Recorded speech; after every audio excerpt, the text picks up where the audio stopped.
Myanmar में 3.9 तीव्रता का भूकंप आया है। लगातार भूकंप के झटकों से लोगों में दहशत का माहौल।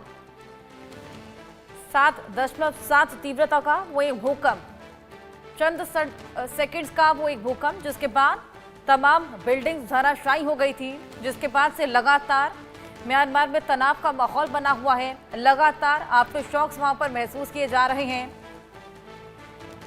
डैमेज कंट्रोल की स्थिति वहां पर बनी ही हुई थी। लोग उस एक भूकंप से उबर ही पा रहे थे कि लगातार उसके बाद से आफ्टर शॉक्स वहां पर महसूस किए जा रहे हैं।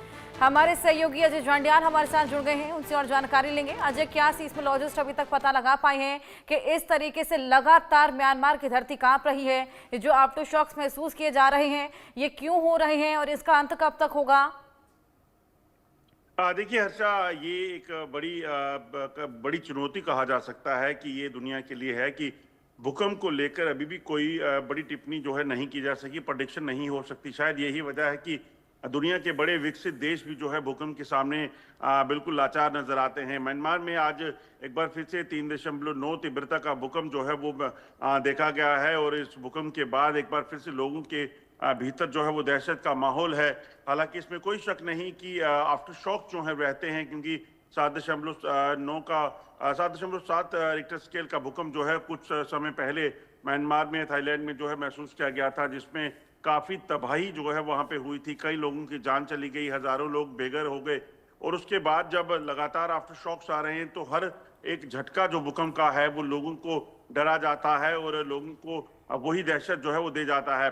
एक बार फिर से जब भूकंप के झटके आए तो लोग अपने घरों से बाहर निकल कर आ गए, जिनके पास जो जहां पे रहते हैं। हालांकि अभी भी कई ऐसे लोग हैं, हजारों की संख्या में, जो भूकंप के झटकों के बाद जो नुकसान हुआ था उसके बाद से लगातार अपने जो माइग्रेंट कैंप बने हुए हैं, टेंट्स लगाकर बनाए गए हैं, वहां पर रहते हैं।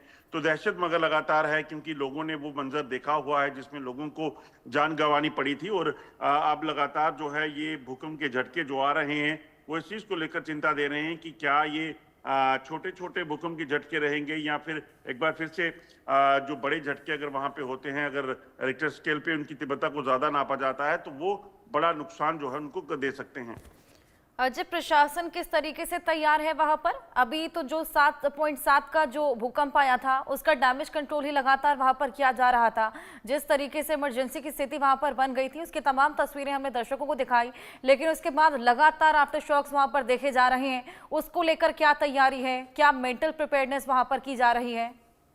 देखिए, इसमें हर्षा, जैसे मैंने पहले कहा कि यही चुनौती जो है वो बना हुआ है भूकंप अभी भी, क्योंकि अभी तक इसकी कोई प्रेडिक्शन नहीं की जा सकती, कितनी तीव्रता का आएगा, कब आएगा, ये चीजें नहीं देखी जा गई। और अगर म्यांमार की बात की जाए तो वो भूकंप प्रोन जोन में आता है, तो ऐसे में वहाँ टेक्टोनिक प्लेट्स जब भी अपना दिशा बदलती हैं, अपनी पोजीशन को बदलती हैं, तो तब तब भूकंप के झटके देखे जाते हैं।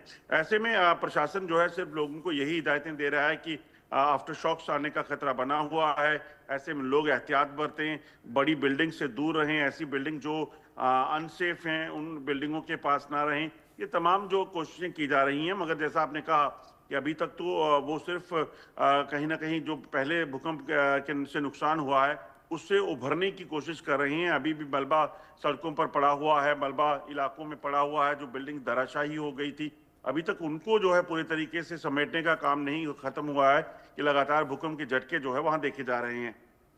बिल्कुल अजय, लगातार भूकंप के झटके, आफ्टर शॉक्स वहां पर महसूस किए जा रहे हैं, जिसके चलते लोग वहां पर खासा खौफजदा है। बहुत शुक्रिया आपका तमाम जानकारियां हमारे साथ